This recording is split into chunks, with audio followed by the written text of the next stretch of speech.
The last thing we're going to do is we are going to use our completing the square method to convert from general form to vertex form.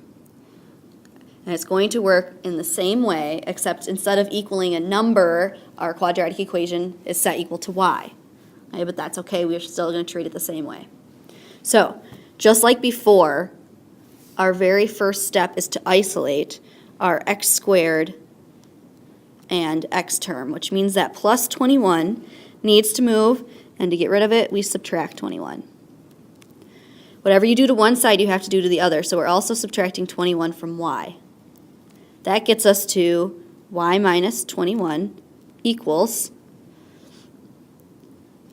2x squared plus 12x. Now, just like before, we have to factor out our a value, which is 2. When we do that, that's 2 times x squared. When we take 2 out of 12, we're left with a positive 6x.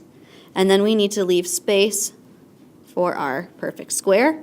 And on the other side of our equation, we still have y minus 2, but we are going to leave space to add 2 times whatever our perfect square is. To figure out what that perfect square is, we need to use our box. We take our middle term, which was 6x. We divide it in half to get 3x. So that goes in our diagonals. Top is always x squared, and then we're building outwards. This has to be x, this has to be 3, x and 3, which means we now have the squared binomial of x plus 3 squared. And then in our bottom corner, 3 times 3 gives us 9.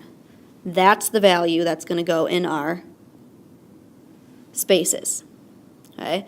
Now we need to combine our constants on the left side and rewrite in the piece inside the parentheses on the right side as a squared binomial.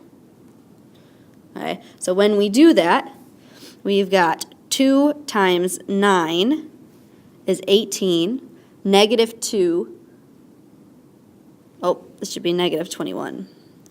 Negative 21 plus 18 is negative 3, which leaves us with y minus 3 equals, on the other side we have 2, and then we are replacing x squared plus 6x plus 9 with x plus 3 squared.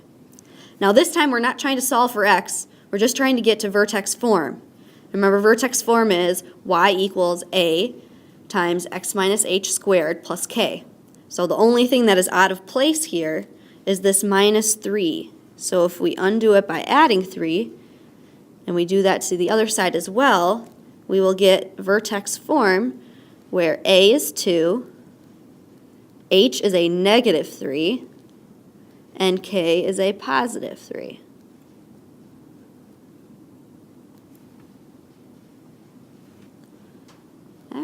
So it's the same idea, the only difference is we are not solving for x, we are just rearranging our equation.